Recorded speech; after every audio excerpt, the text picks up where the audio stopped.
Okay, what's up? What's up? Welcome back to our podcast, The Drummeled Experience. It's your Kuya Pass, and today is Monday, May 6. Katatapos ng ating kaarawan, and katatapos ko lang din mag-devotion today. Sobrang nakaka-bless yung devotion ko. I read the book of Jude. So, I just finished one book. Kasi sa Jude, isa lang naman yung chapter doon. So, ayun. Gusto ko lang unang-una po malaman ninyo na nagpapasalamat ako sa Panginoon sa kanyang kabutihan. And of course, I would like to say thank you to all your greetings and your support and love. And yung pong mga gifts ninyo. At lalong-lalo na sa ating Deep and Wide family. Kahapon po ay naghanda sila. And of course, I would like to say thank you sa initiative nila Kuya Doc, nila Ate Kina, and all the coaches. Thank you so much. I feel so special, di ba? Sobrang special nun. Sabi ko, kasi they brought it up. Sabi nila, Pastor, paghahanda ka namin kahit wag na, kape na lang tayo, dyan somewhere. Kasama ko lang yung mga coaches or kasama ko lang kayo. That's enough. Pero hindi sila pumayag dahil sabi nila, pwede ba naman yun, Pastor, di ba? So, I'm so grateful. I'm so blessed to have you guys. At lagi ko sinasabi po sa kanila na blessings are not just in a form of money or possession or material things. Madalas, ang blessing po ay in a form of people or person. And these people, every time I look at these people, grabe Lord, ito yung mga taong grabe, very genuine. Kahapon, sobrang genuine nung napaka-raw. Ano niyo po yun, kumain na kami, konting program, konting video, tawanan, tuwang-tuwa yung mga fams. Napaka-raw, pero grabe, sobrang genuine. Sobrang genuine. I'm not longing for perfection. I'm not longing for bongacious na celebration. I always long for genuineness.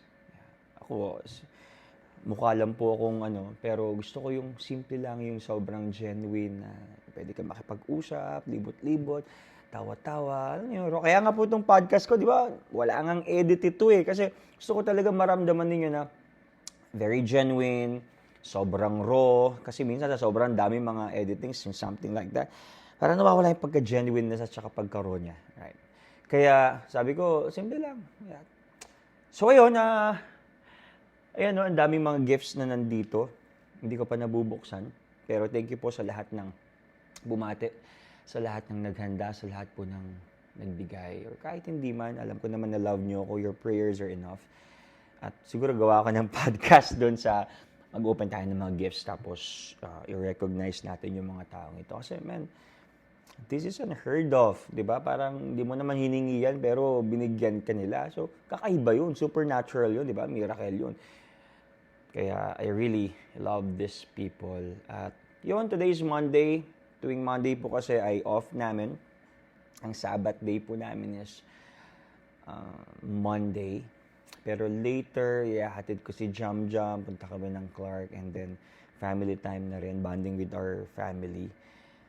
And then, yun, lakad-lakad lang siguro, kwento-kwento, tawanan. Ako mahilig kasi ako sa ganun, yung upo ka lang, tapos kape ka lang. Tapos, natural conversation, walang iniisip, walang trabaho, alam mo yun, tawanan, pinag-uusapan namin yung mga successes or previous successes, and of course, yung mga future endeavors, especially si Doc Josh.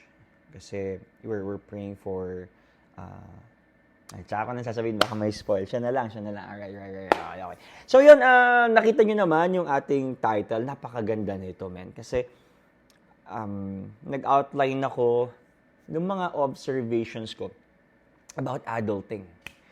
Kasi feeling ko talaga, of course, hindi na po ako youth, no? Pero ang puso ko, youth pa rin. Kasi pag sinabi natin youth, ito yung mga teenagers, di ba? From 13 hanggang 18, sabihin na natin hanggang 21 at most. Pero pag dating mo ng bandang mga 30, feeling mo talaga hindi ka na youth. Pero ang miracle dito po, no? Sabi ko sa mga coaches, mga ma'am sir, mga pare, mga mare, hindi na tayo youth. Pero, we have to disciple the youth. right? Kasi we are getting older, we're not getting any younger, but we have to, we have to transfer what we have learned in life, and we have to share our lives sa mga taong ito para at least matuto sila, right?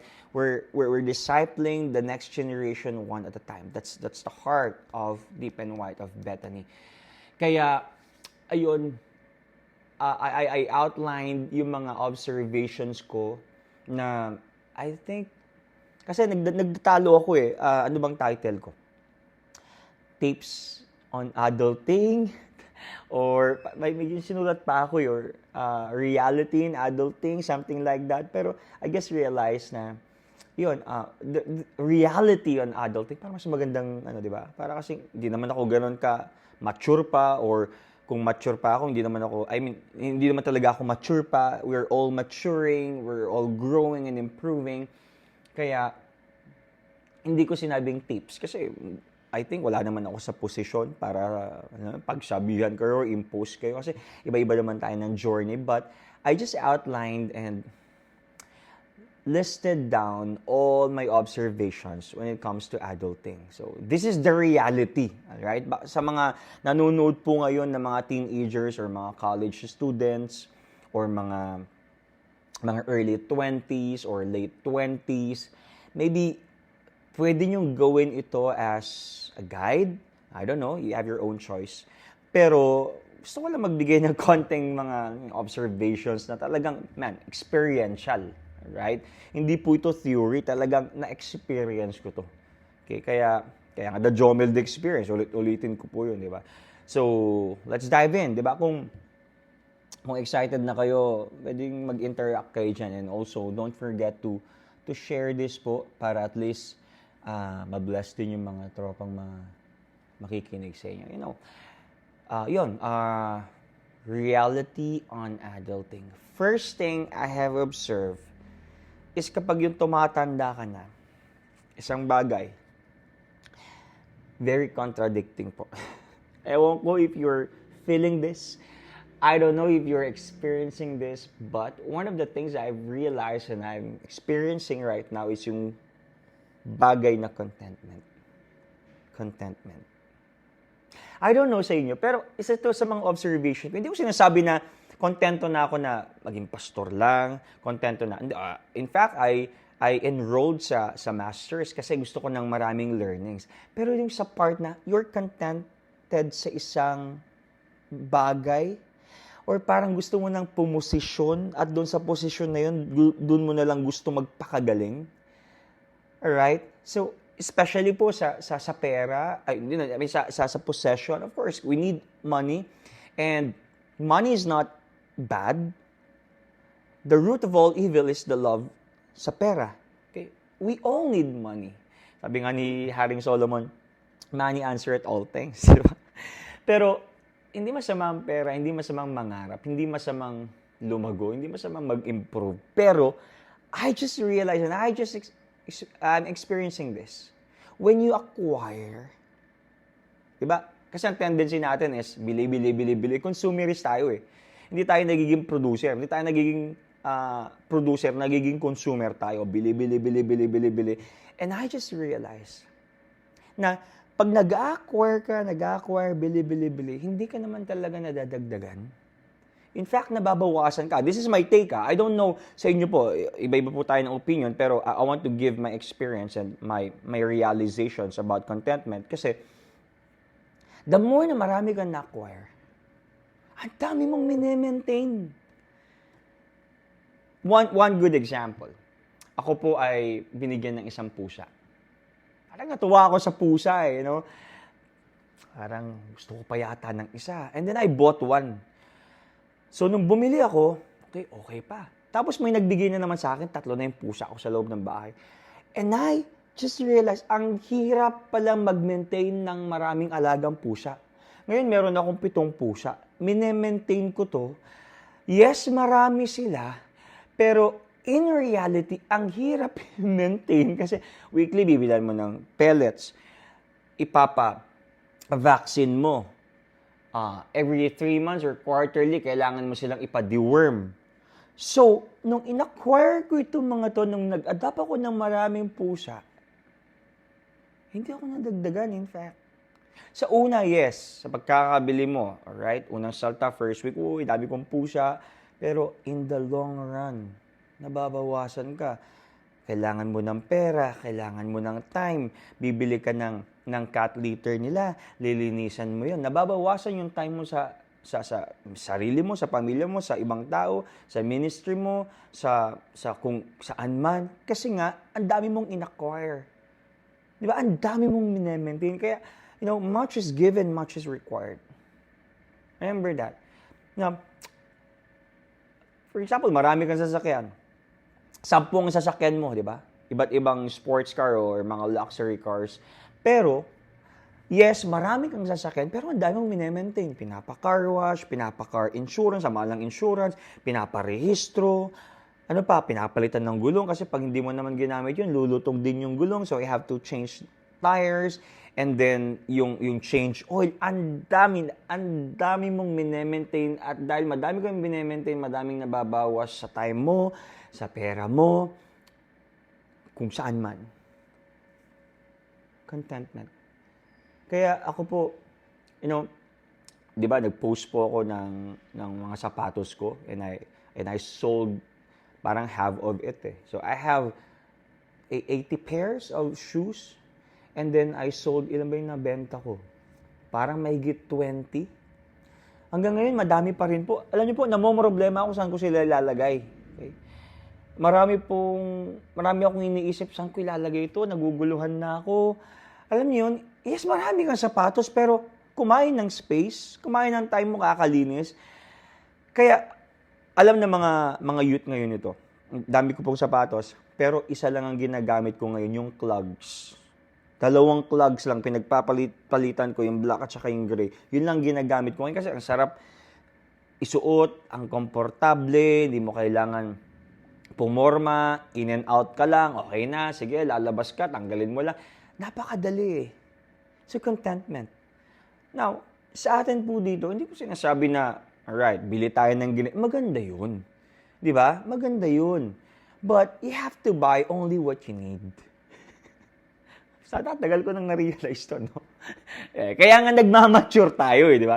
Kaya nga nagiging adulting nga, di ba? Reality on adulting nga, di ba? Kaya, ito, mga kapatid, mga teens, mga young people, cheat code ito. Di ba? Sinasabi ko na itong mga bagay na ito. Kumbaga, these are cheat code na, oo nga, no? Ganun pala yun. At kung hindi nyo pa naiintindihan ngayon kasi bata pa kayo, marami pa kayong gustong gawin sa buhay, sasabihin nyo, tama yung podcast ni Kuya Paz. Tama yun. Balikan ko nga yun. At, sige, sundin ko yung part na yun. I tell you guys, ang hirap ng maraming sobrang maintain na ganyan. Kaya, sa pagiging contented, kailangan mo din i-fix yung budget mo. Right? Ako po kasi dati talaga, pag nakita kong gusto ko, bago, bibilin ko agad. I just realized, no, pansinin nyo po sa, for example, yung bibili kayo ng sapatos, Nike app, Titan app, ano pang mga app, Adidas app, sa Zalora, Shopee, man, every day almost, or let's say every week, merong bagong modelo. Ngayon, kung hindi ka makukontento, every week kang bibili. Ngayon, tanong, kaya ba ng budget mo yun? Diba? Minsan yung expenditure natin nag-exceed na doon sa ina-earn natin, doon tayo nababaon eh. Imagine mo yun, kung may bagong modelong labas na naman ng sapatos, bibilin mo yun. Next week, meron na naman. Kung hindi ka kontento, bili ka ng bili. Hindi mo naman nagagamit, nasisira lang. Ang dami ko pong sapatos na hindi nagagamit, nasira, nag-foam siya, naging sponge. Wala.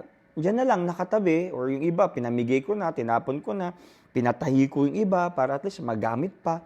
Nasisira lang eh. Kasi hindi mo nagagamit kasi nga, you want to acquire. The answer to that is contentment. Kaya nga sabi ni Paul, di ba? Philippians 4:13, ang context po nun, I can do all things through Christ who strengthens me. God gives you the strength to be contented. So remember that. So, you have to fix your budget. Ako po, ang technique ko sa budget, for example, 100% kumita ako. The first 10%, kay Lord yun. I have to return. I'm not giving, I'm returning. Alright? Kasi lahat po ng na-acquire ko, na-receive ko, na-earn ko, na blessings, ay galing sa Panginoon, walang sa akin dito. In fact, yung 90% sa Kanya pa rin yun eh. Steward lang tayo. So, 10% goes to the local church. And then, yung 20% savings. Alright? Ilan na yun? 30%. 50%, doon muna tayo sa 15%. 15% tinatabi ko for investment. May investment ako, pero sa ngayon, maliit pa lang. At alam ko magagamit ko to someday. 50% naman, personal. O yan. Doon sa 50% na yon, doon ka kukuha ng pangluho mo, pangdamit mo, pangkain mo, panggas mo, pang change oil mo, pang sapatos mo, pang kape mo, everyday. Basta hindi ka mag-exceed doon sa 50% na yon. And then 5%, naglalaan po talaga ako for others. Ito yung mga panlibre ko, pangregalo ko, alright? Meron akong 5% ngayon. Okay, sige, ililibre ko si ganito, bibilihan ko siya ng ganito. Pero beyond 5%, no. I have to fix my budget. Alright? I have to fix my budget. Kaya, one of the things I realized sa pagiging adult is, you have to be contented. Contentment. Alright. This is the reality, teenagers, and ewan ko kung kayo pong lahat dito ay nararanasan itong mga bagay na ito. And then, second one, hindi lang po contentment, yung po tinatawag nating accuracy. Okay? Accuracy. Why? Why? Bakit ko na-observe ito? Because I believe my direction is more important than speed. My direction is more important than speed. One of the things na talagang medyo tempted po tayo is yung gusto natin magmadali na maging successful, maging respected, maging honorable, maging successful sa buhay, sa pamilya, sa relationship. Pero ang tanong, diyan ka ba talaga dinadala? May direction ba talaga? Kasi po, pwede tayong magpabilisan na pumunta ng Manila. Ang takbo mo ay 200 kilometers per hour. Pero sa ibang direction ka naman dumadaan. Kung saan-saan ka sumuot, imbes na pumunta ka sa NLEX, TPLEX, or sa TPLEX, kumanan ka ng SCTEX, di ba? Kahit na mabilis ka, kung mali ang direction mo, naku, delikado po. Yung accuracy, sobrang importante. Sobrang nagmamatter po sa akin. Kaya sa akin lately, ang revelation sa akin, okay, Jomel, one step at a time, but be sure that you are accurate sa ginagawa mo. Sa ministry, dati po talagang napaka-idealistic ko. Let's go guys, let's go big. Come on guys, let's reach thousands of students. Pero, yes, mabilis, pero walang direksyon. Hindi accurate. Di ba? Para kami sumusuntok kahit sino. Suntokin natin lahat. Pero wala namang damage. Damage na 1% lang. Pero yung unti-unti mo siyang nilalagari, dahan-dahan. Pero tuwid. Di ba? Accurate. Di ba kasi ang bilis. Kubit, di ba? Parang papunta kung papunta ka ng Tarlac, biglang pupunta alam mo yun, ng Laguna, layo, coast to coast, di ba? It's not about the speed. It's about the direction. Yun po tinatawag nating accuracy. Kasi not all reliable, or hindi po lahat ng, mamaya, i-discuss ko yung reliability, no? Hindi lahat ng reliable ay accurate. But of course, we have to be reliable and consistent din. Kaya, yun po. Contentment, accuracy, and then number 3 is consistency. Kasi sa akin po, hindi mo pwedeng paghiwalayin si accuracy and consistency. Marami ang accurate, pero hindi naman consistent. Marami ang consistent, pero hindi naman accurate. Kaya, I believe we cannot dichotomize and separate these two. Dapat accurate ka sa ginagawa mo, dapat consistent ka din. I don't know if you heard this rule, 2-day rule. Okay? If you're going to ask me, Kuya Pas, do you miss your devotion at times? Yes, I do. But when I miss, for example, 1 day ng devotion ko, I make sure na hindi ko siya mamimiss either ng gabi. Na-miss ko ng umaga, of course, I'm praying bago ko umalis. Pero sometimes yung talagang intentional na magbabasa ka ng Bible, I'm missing at times. Pero I don't intentionally miss kapag gabi na I read my Bible in the evening. Or, kung na-miss ko ng evening din, I make sure na bukas hindi ko mamimiss. Tutulog ako ng maaga, gigising ako ng maaga, para at least makabasa ako ng... I have to be consistent with my devotion life. Or my spiritual life, my devotion life, yes. You have to read the Bible. This is my life. This is not a 5-minute thing of my life. This is my life. This is my breath. Okay? So, if you don't miss twice, that's the 2-day rule. Don't miss twice. If you miss once, don't miss twice. That's what we call reliability. Di ba? Kaya sabi ko po sa inyo, hindi pwedeng pag-iwalayan ng accuracy and reliability. Sometimes, we compromise kasi. Ang dami pong mga kompromiso. Yung mga maliliit na kompromiso or mga compromise, yung po yung nagdadala sa atin sa katamaran. Di ba? For example, subukan nyo pong hindi mag-church or sa church para lahat makarelate. Subukan mong hindi mag-gym. Kasi, ang schedule, for example, thrice in a week. Subukan mo hindi mag-gym ng 1 week. For the rest of your life, ang hirap mo nang bawiin yung habit na yun. Kaya nga habit you do it consistently. Diba? Sabi nila, para maka-form daw ng habit is 21 days. But beyond 21 days, you still have a choice. O, gagawin ko pa ba to? Diba? Meron pang 20 second, meron pang 23, 4, hanggang pagpatuloy ka. That's what we call consistency. Bakit po tayo nagsisipilyo every day? Diba? Tayo nagsisipilyo every day. Kasi naka-form tayo ng habit when we were a kid. When we were kids, diba? So, kaya, sobrang ganda po nung part na ito. Na kapag nag-adulting ka na, dapat accurate ka, tsaka consistent ka. Diba? Hindi ko na elaborate gaano yun, but maganda po i-pound on natin at i-ponder natin yun. And then next one is yung tinatawag po natin perspective. Ano ba yung perspective natin sa buhay natin? Diba po? Ang daming nag-i-struggle po pagdating sa perspective.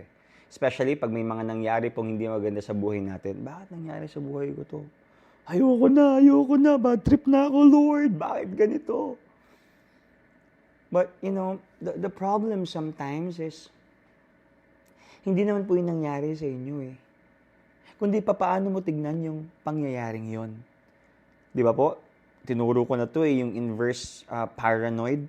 Become an inverse paranoid. Kapag may nangyaring masama sa inyo, isang araw sa buhay mo, hindi ibig sabihin nun na magiging masama na ang buong buhay mo.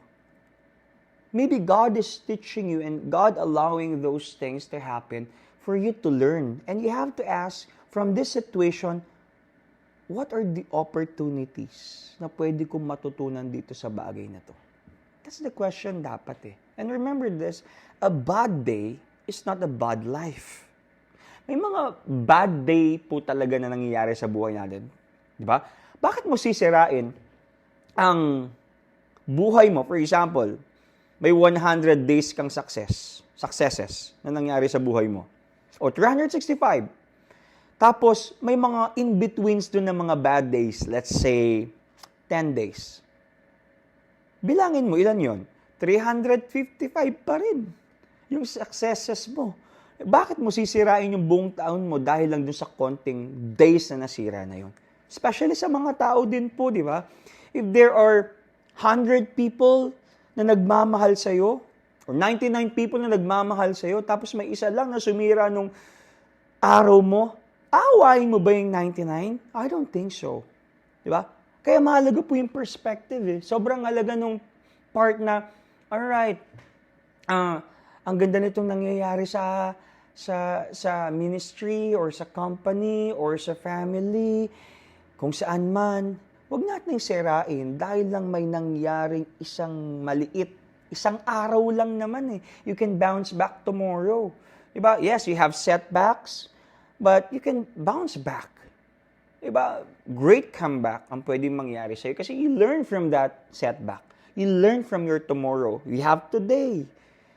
Diba? Sabi nga ni John Maxwell, yesterday was history, today,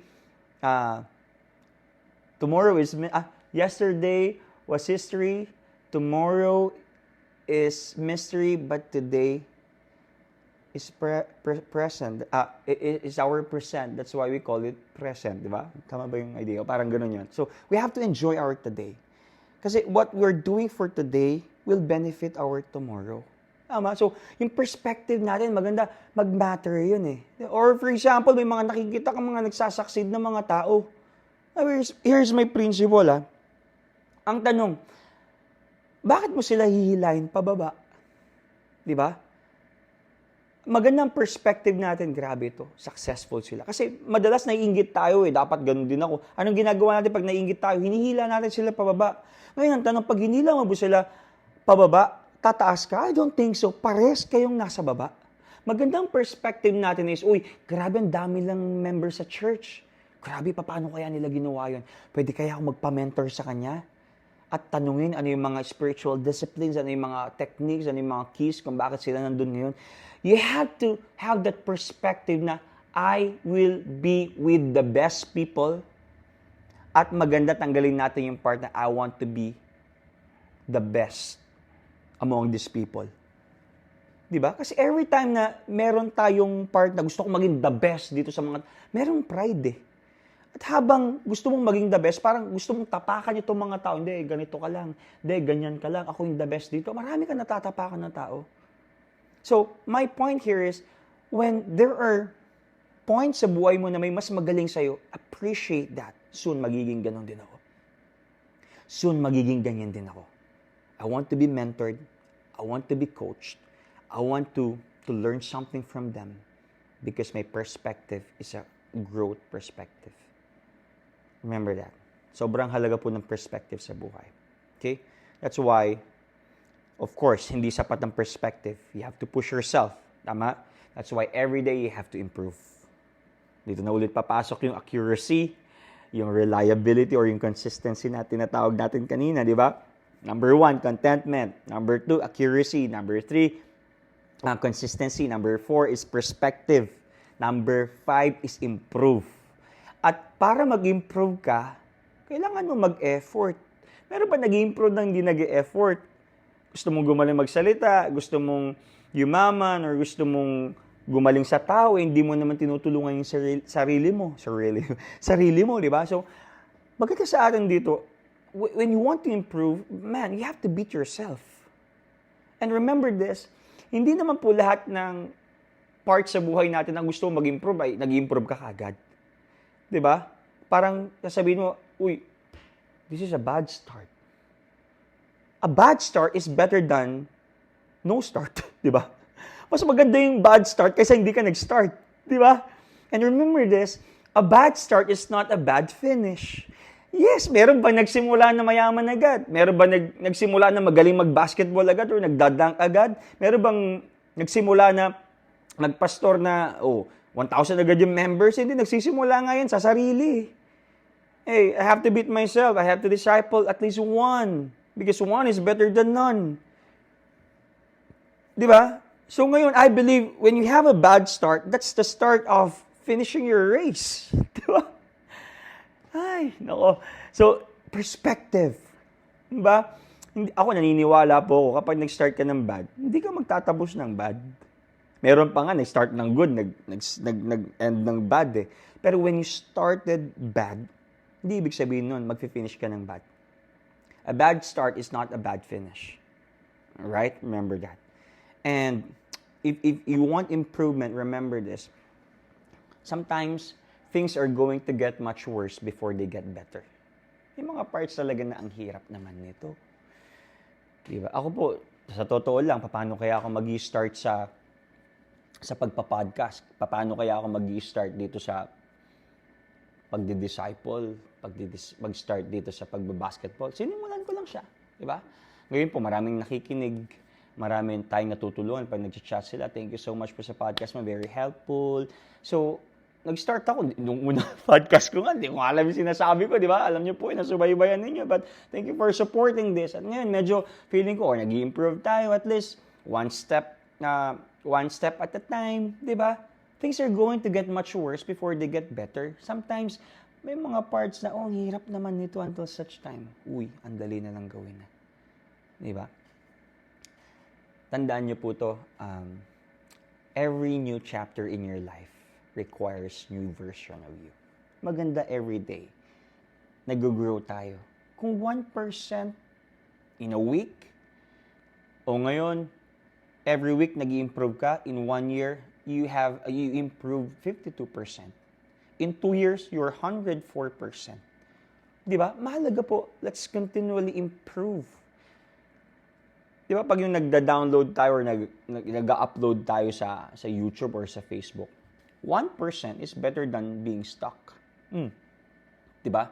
So, alam mo na, kahit mabagal, at least gumagana.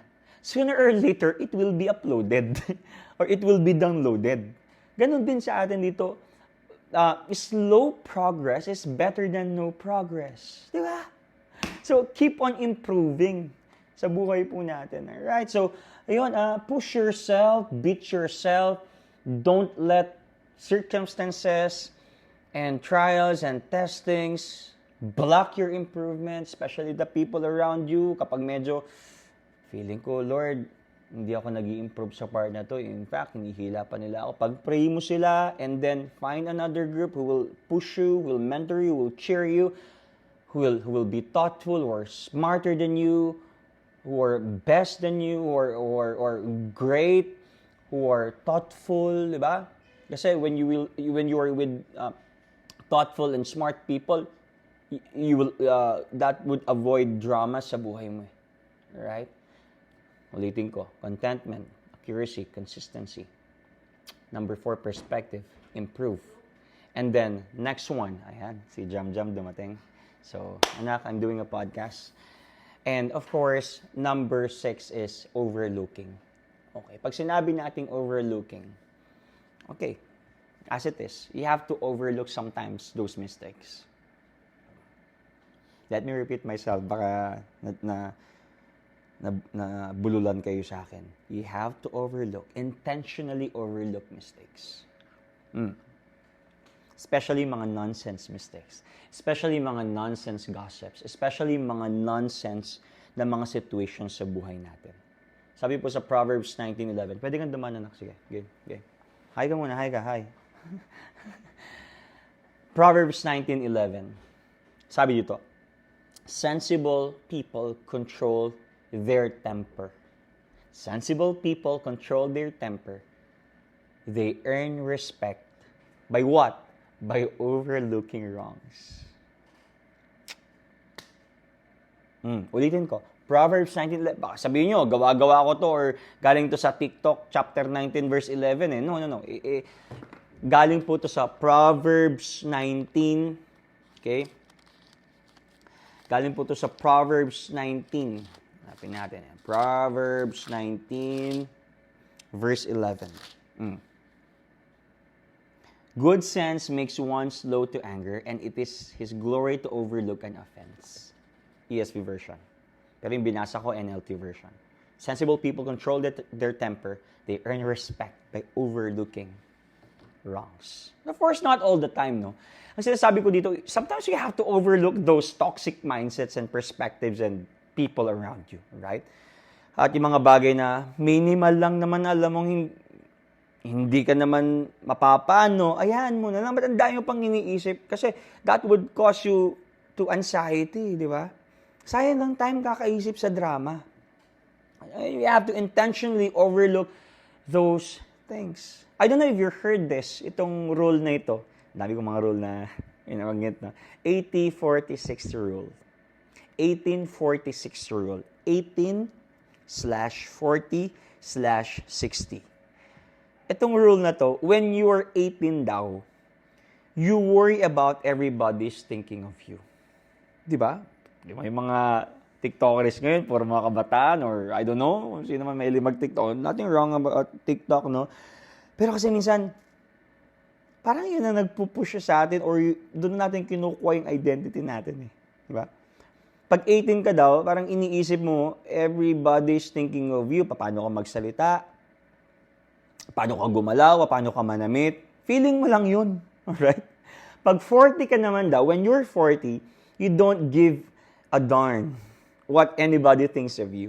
You don't give a darn what anybody thinks of you. Tama. Di ba? Ako parang pa-transition na ako sa part na yun. Okay? Kasi nung medyo bata-bata pa ako, iniisip ko, ano kaya iniisip nila sa akin, di ba? Kala mo naman, relevant ka. Ano kayang masasabi nila sa pagsasalita ko, sa English ko. Kasi minsan, nabagbabalik-baligtad ko yung mga grammar ko at hindi ko perfect yung mga prepositions. Ngayon, nag-improve na ako. Pero right now, I don't give a darn what anybody thinks of. Parang pa-transition na ako sa part na gano'n. Pa-transition na ako sa, okay, hindi ko naman sinasabi na hindi ko iniisip yung lahat, no? Kasi kailangan may mga kailangan pa rin akong i-deal. Pero I'm right now choosing my own battles. I'm choosing those relevant battles na lang. Kasi kung isipin ko lahat, madadamay lahat ng katropa ko, di ba? Kaya, siguro ako nararamdaman ko, hindi ko sinasabing wala na talaga akong pakialam. Pa-transition na ako. Okay, I have to overlook this minimal and incidental and supplemental sometimes at ihiwalay ko yung mga fundamental ko talaga sa incidental and supplemental lang. Siguro ganun yung hinango ko na medyo sinort ko na siya sa part na ganun. At yun. And then 60, when you're 60 daw, you just realize nobody's been thinking of you at all. That's correct. Di ba? Parang feeling mo, wala naman nagpumapansin sa akin, wala naman, which is true. Which is true. Di ba? Which is true. Kaya, tandaan niyo po to. At masusurprise kayo. Surprise, surprise, surprise. Most of the time, nobody's thinking about you at all. Sometimes you have to overlook Ulitin ko, most of the time, nobody's thinking about you at all. Why? Busy din sila sa kanilang buhay Sa sariling problema yan. Di ba kung sabi ko sa preaching, pag pinagchismisan yung kapatid mong nabuntis, next month, hindi na pag-uusapan yan. Bakit? May sariling problema yan Bakit? Baka yung isang kapitbahay na naman nilang nabuntis, yun na naman ang pagchichismisan nila. Kaya huwag kayo masyadong nagdwell dun sa mga sinasabi ng iba kasi they have their own problems. Anong gawin mo? Mag-focus ka saan? Mag-focus ka sa calling mo. Period. Saan ka ba tinawag ni Lord? Kaya number 7, gusto kong i-highlight dito yung calling. Stick to your calling. Diba? Ano ba yung pinapagawa sa'yo ni Lord? Isipin yung iniisip ng iba. Isipin yung posts ng iba. Replyan yung mga toxic posts ng iba. That's not your calling. Your calling is to preach the gospel, mo yung pamilya mo, mahalin mo yung disciple mo, sundin mo yung boss mo, mahalin mo yung nanay at tatay mo, love mo si Lord. That is your calling. Magpakagaling ka sa pagiging engineer, magpakagaling ka sa pagiging dentista. That's your calling. Stick to that. Okay? Don't ruin your calling because somebody, betrayed you or somebody, I don't know. Remember this. May mga times kasi na I guess realize that. May mga times na ganito. There will be people who love the idea of you but lack the maturity to handle the reality of you. Ulitin ko yun. Ganda. May mga points sa buhay natin that there will be people who love the idea of you but lack the maturity to handle the reality of you. Tama. They love Pastor Jomel. He is my pastor. But the reality of Pastor Jomel D, that he is not perfect, that he is not flawless, that he is a dreamer, that he is a lover, that he is a father who corrects you. Sometimes they don't get that. Most of the time, alam nilang nila yung idea, pastor ka, hanggang dun lang.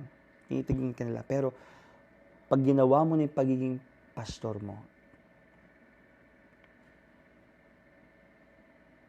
they turn their backs on you because they think, oh, ba't mo kami pinakikilaman? Diba? Kaya, you have to stick to your calling. And you have to know and be discerning kung saan ka talaga dinadala ni Lord. Diba?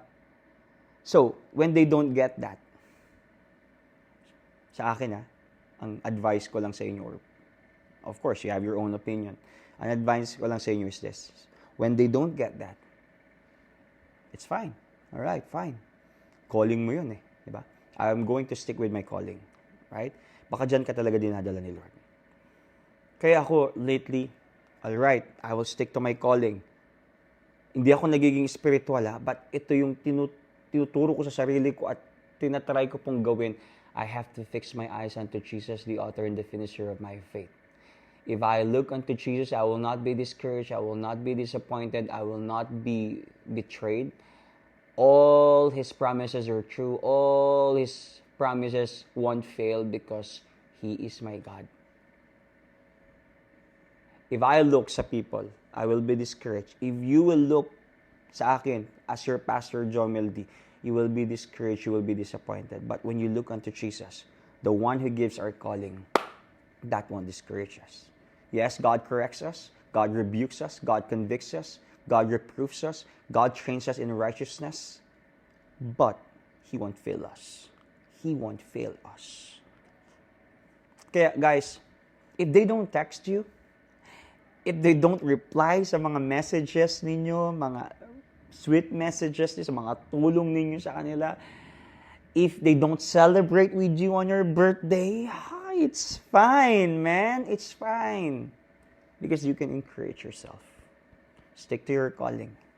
Diba? Binigay ni Lord yan And that gift and calling is irrevocable. Tandaan niyo po yan. Hindi yan binabawi ni Lord. Hindi yan tinatanggal ni Lord. Okay? So, don't let other people destroy your calling just because they are not pleased. Stick to your calling. Preach. Disciple.